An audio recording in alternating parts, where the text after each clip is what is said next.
আজকে আপনাদেরকে ওরে দেখাবো কলিজা ভুনা রেসিপি। এটা ছোট বড় সকলের পছন্দ। রুটি, পরোটা এবং গরম ভাতের সাথে খুবই জমে যায়। তার জন্য আমার লাগছে কলিজা। আমি কলিজাটাকে ধুয়ে পরিষ্কার করে নিয়েছি এবং ছোট পিস করে নিয়েছি। এখন আমি চুলায় একটা কড়াই বসিয়েছি। কড়াইতে একটু গরম হলে আমি কিছু পরিমাণ তেল দিয়ে দিব। তেলটা গরম হয়ে আসলে এখানে আমি পেঁয়াজ কুচি ব্যবহার করব। পেঁয়াজটাকে তেলের সাথে ভালো করে একটু মিশিয়ে নিব। পেঁয়াজটা যখন বাদামি কালার হয়ে আসবে তখন এখানে আমি রসুন বাটা, আদা বাটা, পেঁয়াজ বাটা, জিরা বাটা দিয়ে ভালো করে তেলের সাথে মিক্সড করে নিব। মেশানো হয়ে গেলে এখন এখানে আমি আবারও দিচ্ছি গরম মশলা, তেজপাতা, দারচিনি দিয়ে আবার একটু নেড়ে নিব। এখন দিয়ে দিব মরিচের গুঁড়া, হলুদের গুঁড়া, লবণ দিয়ে মশলার সাথে ভালো করে মেশাবো। মেশানো হয়ে গেলে যখন দেখব উপর দিয়ে একটু তেল ভেসে উঠেছে,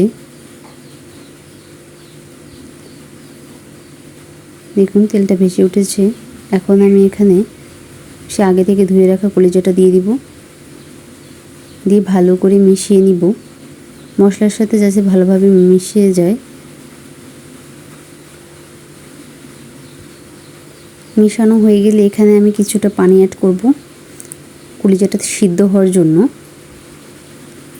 দেখুন, এবং ঢাকনা দিয়ে ঢেকে কিছুক্ষণের জন্য রান্না করে নিব। ঢাকনাটা উঠিয়ে ফেললাম। দেখুন আমার প্রায় সিদ্ধ হয়ে গেছে এবং উপর দিয়ে তেলও ভেসে উঠেছে।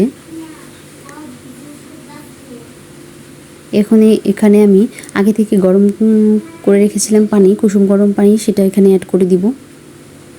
আবারও নেড়ে নিব। ঢাকনা দিয়ে কিছুক্ষণের জন্য রান্না করে নিব, যতক্ষণ পর্যন্ত ঝোলটা একটু গাঢ় হয়ে আসছে। দেখুন অনেকটা গাঢ় হয়ে এসেছে। আমি আরেকটু কমিয়ে নিব, তার জন্য আমি আবারও ঢাকনা দিয়ে কিছুক্ষণের জন্য আবারও একটু রান্না করে নিব। ঢাকনা দিয়ে দিলাম। দেখুন আমার রান্নাটা প্রায় কমপ্লিট। এখন চুলা থেকে নামিয়ে নিব। তার আগে আমি একটু গরম মশলা গুঁড়া অ্যাড করব, 1 চামচ পরিমাণ দিয়ে দিলাম এবং ভালো করে এটাকে মিশিয়ে নিব।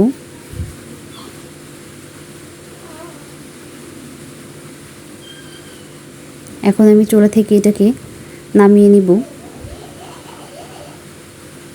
দেখুন নামিয়ে নিয়েছি।